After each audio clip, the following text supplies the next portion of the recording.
వేగా జ్యువెలర్స్లో in store wedding jewellery exhibition. Guaranteed lowest prices.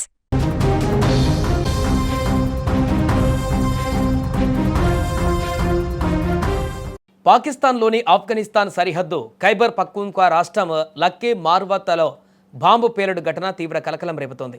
ఉగ్రవాదులు ఓ రిక్షాకు పెట్టిన బాంబు పేలి సుమారు 9 మంది మృతి చెందారు.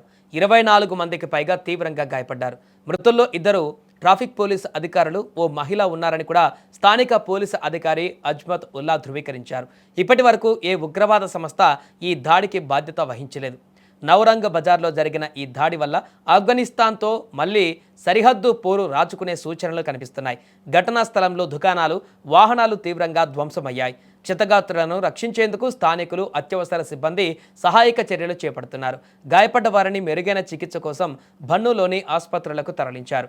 ఇప్పటి వరకు తమ ఆసుపత్రికి 37 మంది బాధితులు వచ్చారని టీహెచ్క్యూ ఆసుపత్రి అధికారులు తెలిపారు.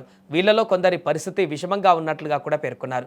ఇక తాజాగా జరిగిన బాంబు దాడి వెనుక తాలిబాన్ల హస్తం ఉండే ఛాన్స్ ఉందని పలువురు పాక్ అధికారులు అనుమానం వ్యక్తం చేస్తున్నారు. పాక్లో వరుసగా బాంబు పేలుళ్ల ఘటనలు జరగడం కలకలం రేపుతోంది. గత శనివారం కూడా బన్ను జిల్లాలోని ఓ పోలీస్ పోస్టు పైన జరిగిన బాంబు దాడిలో 15 మంది పోలీసులు ప్రాణాలు కోల్పోవడం విదితమే. ఈ ఘటన మరవక ముందే మార్వత్లో బాంబు పేలుడు జరిగింది. ఈ దాడికి ఆఫ్ఘనిస్తాన్ కేంద్రంగా పనిచేస్తున్న ఉగ్రవాదులే కారణమని పాకిస్తాన్ ఆరోపించింది. దీన్ని ఆఫ్ఘాన్ కూడా ఖండించింది. పాకిస్తాన్లో ఉన్న ఉగ్రవాదం వాళ్ళ అంతర్గత సమస్య అని, తాము ఎవరికీ ఆశ్రయం ఇవ్వడం లేదని తాలిబాన్ వాదన వినిపిస్తోంది.